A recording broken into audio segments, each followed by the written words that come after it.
One Hyde Park एक apartment है London में, जिसकी पेमेंट की मलिक रियाज साहब ने, और जब पेमेंट की गई तो वो पेमेंट एनसीए ने जब तहकीकात की तो पता लगा कि वो पेमेंट प्रोसीड्स ऑफ क्राइम में आती है, मनी लॉन्ड्रिंग में आती है। उन्होंने उनको जुर्माना डाला।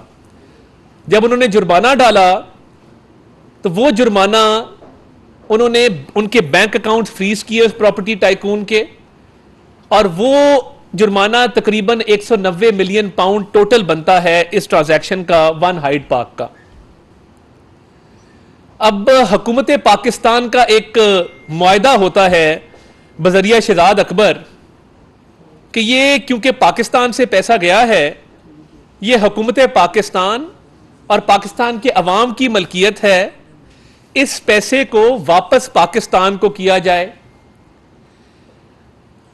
बरतानिया की जो नेशनल क्राइम एजेंसी एनसीए है, वो इस शर्त को मान के ये पैसा पाकिस्तान को ट्रांसफर कर देती है, इस शर्त पे कि ये 190 मिलियन पाउंड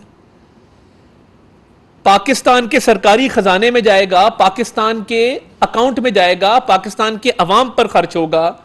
इस शर्त पर यह पैसा पाकिस्तान आता है। जब यह पाकिस्तान आता है, अब फ्रॉड कहां से शुरू हुआ? एक तो शहजाद अकबर को भेजा गया यह पैसा पाकिस्तान लाने के लिए, क्योंकि इसमें खुर्द बुर्द किया जानी थी, इसमें फ्रॉड किया जाना था। तो किया क्या? एक मुआहदा और हुआ जो बंद लिफाफे में काबीना के सामने पेश किया गया, जिसको कॉन्फिडेंशियलिटी एग्रीमेंट कहते हैं, राजदारी का एक मुआहदा है। अब वो कॉन्फिडेंशियलिटी एग्रीमेंट चाहिए तो ये था कि काबीना के तमाम मेंबर उसको पढ़ते, क्योंकि हुकूमत पाकिस्तान का मतलब वजीर आजम और तमाम वुज़रा हैं, काबीना है मुस्तफ़ा इंपेक्स केस के बाद। वो खोला नहीं गया और इमरान नियाज़ी साहब ने जल्दबाजी में उजरत में कहा कि ठीक है मंजूर है, ये पास कर दें बस। फैसल वाडा साहब बोले, तारिक बशीर चीमा साहब बोले, कुछ वुज़रा ने वहां पर सवाल उठाए कि ये आप कैसे कर सकते हैं, हमें बताएं तो सही इस बंद लिफाफे में है क्या। अब पैसा तो जाना था, उस बंद लिफाफे में जो दस्तावेजात थे वो मैंने देखे हैं, वो तो जाना था हुकूमत पाकिस्तान के अकाउंट में, मगर किया क्या? इसी प्रॉपर्टी टाइकून का बैक वक्त एक केस चल रहा था सुप्रीम कोर्ट में 460 अरब रुपए का। अब ये समझने वाली बात है, सुप्रीम कोर्ट ने एक लायबिलिटी अकाउंट बनाया कि जो सुप्रीम कोर्ट ने सिंध गवर्नमेंट का पैसा या सिंध का पैसा है, वो सुप्रीम कोर्ट के लायबिलिटी अकाउंट में जमा होगा। अब इस प्रॉपर्टी टाइकून की दो तरह की लायबिलिटीज हैं। एक जुर्माना जो एनसीए का आ रहा है 190 मिलियन पाउंड का, एक सुप्रीम कोर्ट में अकाउंट है 460 अरब जिसमें जुर्माना जमा होना है सिंध गवर्नमेंट वाले केस का। अब होता क्या है? हेरा फेरी क्या हुई? हेरा फेरी यह हुई कि काबीना ने मंजूरी देकर इमरान नियाज़ी साहब और शहजाद अकबर साहब ने खुर्द बुर्द करके जो पैसा हुकूमत पाकिस्तान के अकाउंट में आना था वो सुप्रीम कोर्ट के लायबिलिटी अकाउंट में ट्रांसफर कर दिया। तो ये 190 मिलियन पाउंड हुकूमत पाकिस्तान के अकाउंट में आया ही नहीं, हुकूमत पाकिस्तान को मिला ही नहीं, पाकिस्तान के अवाम पर खर्च हुआ ही नहीं।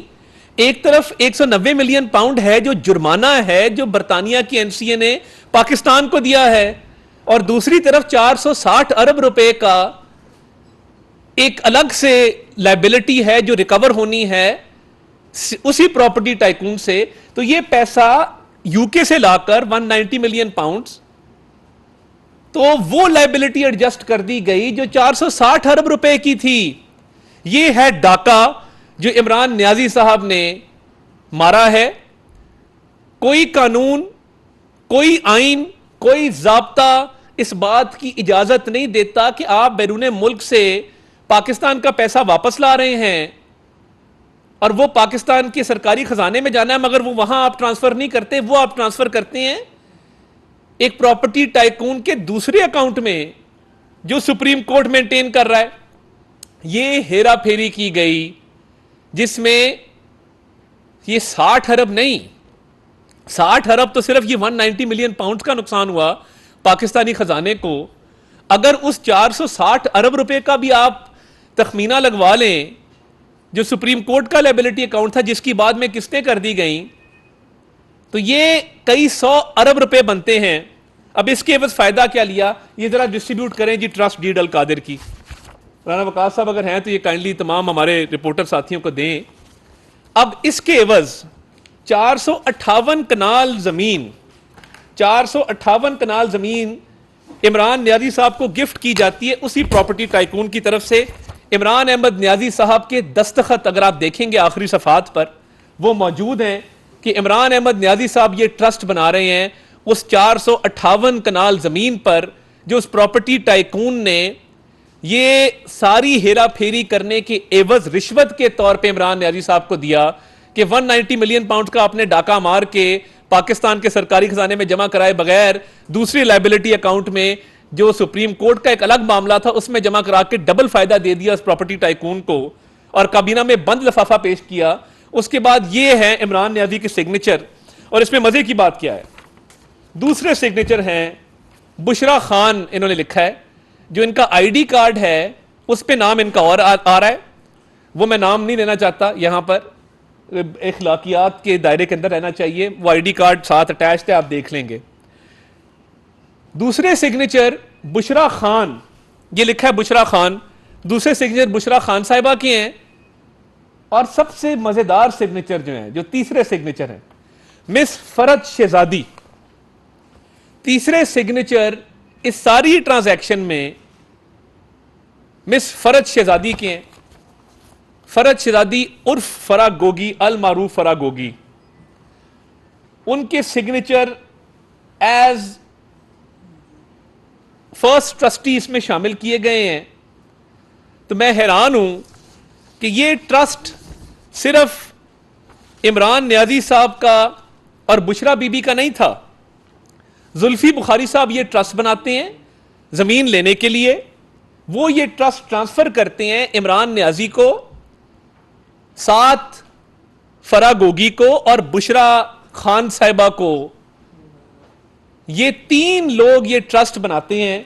शुरू ये होता है 1,50,00,000 से, मगर इसके मुख्तलिफ औकात में मुख्तलिफ अकाउंटों में 30 करोड़ रुपए आ रहे हैं। और मैं ये समझने से कासिर हूं कि ये 458 कनाल जमीन है, 20 या 25 जाली स्टूडेंट शो किए गए हैं कागजात में। यानी ये कौन सी तालीम दी जा रही है, कौन से प्रोफेसर हैं? कभी आपका कोई जानने वाला या आपको पता लगा है कि कोई अल कादिर यूनिवर्सिटी में कोई पढ़ भी रहा है और इसका चार्टर भी जाली है? गवर्नमेंट कॉलेज यूनिवर्सिटी लाहौर के साथ इसका एक मुआहदा करवाया गया, ये यूनिवर्सिटी भी नहीं है, इसको यूनिवर्सिटी का दर्जा हायर एजुकेशन कमीशन से हासिल ही नहीं है, इसको एक अफिलिएट कॉलेज बनाया गया। अब ये हेरा फेरी की दास्तान जो इमरान न्याजी साहब आज कह रहे हैं मुझे तो पता ही नहीं है, मेरे पास तो कागज ही नहीं है, और तफ्तीश में आज उन्होंने ताउन नहीं किया जो नैब ने उनको बुलाया था जिस काम के लिए, जिस केस में उनका 8 रोजा जिस्मानी रिमांड था और सुप्रीम कोर्ट ने बुला के मर्सिडीज से उतार के भेजा उनको रेस्ट हाउस में तमाम तर सहूलियात के साथ, और फिर उनको बेल मिल गई। तो बेल तो इसलिए मिली थी कि आप ताउन करें, बताएं, पूरी कौम को बताएं कि ये कितना बड़ा डाका है जो नेशनल क्राइम एजेंसी का जो जुर्माने वाला पैसा आया था आपने उस पर मारा है। जाली यूनिवर्सिटी है, 458 कनाल जमीन है। फिर खैबर पख्तूनख्वा में एक कानून लाया गया, वो कानून जस्टिस सेठ वकार ने बाद में उसको कलअदम करार दिया, वो भी इस प्रॉपर्टी टाइकून और मुख्तलिफ इनके इन्वेस्टर्स के लिए था। वो कानून ये था कि आपको बगैर जमीन के हाउसिंग सोसाइटी बनाने का एनओसी जारी कर दिया जाएगा। आपके पास जमीन नहीं है, 1 कनाल भी जमीन नहीं है, 1 इंच भी जमीन नहीं है, मगर आप अगर चाहेंगे तो आपको हाउसिंग सोसाइटी की इजाजत मिल जाएगी, एनओसी जारी कर दिया जाएगा और आप बाद में फिर जमीन खरीदेंगे उस एनओसी के बस। उस कानून बनाने के भी पैसे लिए गए। वो कानून क्यों बनाया गया, बाद में वो कलअदम क्यों करार दिया गया जैसे सेठ वकार अल्लाह बख्शे उनकी तरफ से। तो ये तमाम तर स्कैम जो किया गया है, जो कौम का कई 100 अरब रुपया इसमें खाया गया है। इमरान न्याजी साहब आज भोले बन रहे थे, हालांकि जब अदालत में पेश हुए तो एहतसाब के जज को उन्होंने कहा कि ये पैसा मैं पाकिस्तान लाया था, क्योंकि अगर हम ये केस लड़ते बरतानिया में तो कई करोड़ रुपए हमारे कौम के जाया हो जाते। मैं तो ये पैसा पाकिस्तान लाया हूं, ये पैसा पाकिस्तान का था। तो मैंने इसकी इजाजत दी कि यह पैसा पाकिस्तान आए। अगली बात गोल कर गए कि इस बात की भी इजाजत दी कि यह पैसा पाकिस्तान के सरकारी खजाने में ना आए, पाकिस्तान की अवाम पे खर्च ना किया जाए, यह सुप्रीम कोर्ट की लायबिलिटी अकाउंट में वो 460 अरब की लायबिलिटी सेटल करने के लिए इस्तेमाल किया जाए। यह हेरा फेरी थी इस बंद लिफाफे की, और यह है वो ट्रस्ट डीड जो मैंने आपको सर्कुलेट कर दी। मजीद दस्तावेजात भी हम हासिल कर रहे हैं, और इसके अंदर बात बिल्कुल वाज़ेह है। पाकिस्तान की तारीख का सबसे बड़ा डाका है। सिटिंग प्राइम मिनिस्टर जिसका नाम इमरान नियाजी था, उसके राइट हैंड शहजाद अकबर ने एक नोट मूव किया काबीना के लिए। हालांकि ऐसे मामलात में ज़ाब्ता यह है कि समरी मूव की जाती है, उस समरी की मंजूरी दी जाती है। यहां पे सिंपल एक नोट मूव किया जाता है शहजाद अकबर की तरफ से, और उसको सीगा राज में रखा जाता है, और शहजाद अकबर ये सारी कहानी बनाता है। इमरान नियाजी इसकी मंजूरी देते हैं, और ये बदकिस्मती है कि हमारे जुडिशल सिस्टम को चीट करके, हमारे तफ्तीशी इदारों को चीट करके इमरान नियाजी आज जेल से बाहर बैठा है, और वो आजाद फिजाओं में सांस ले रहा है इतना बड़ा डाका मारने के बावजूद। तो फिर जेलें खोल दें, तमाम मुजरिमों को बाहर निकाल दें। अगर एक कई सौ अरब रुपए का डाका डालने वाला मुलजिम वो आज ताबुन भी नहीं कर रहा, वो कह रहा है कागज मेरे पास नहीं है। आज तो लग रहा था, जो तफसीलात हमने मीडिया में देखी हैं, कि कोई स्कूल जाता हुआ बच्चा होता है जिसको कुछ पता नहीं होता, मासूम।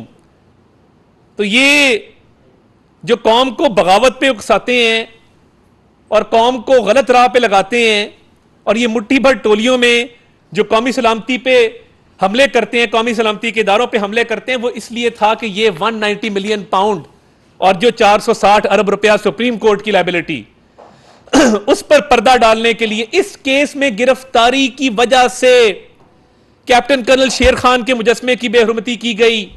इस केस में, करप्शन केस में गिरफ्तारी की वजह से जिन्ना हाउस को जला दिया गया।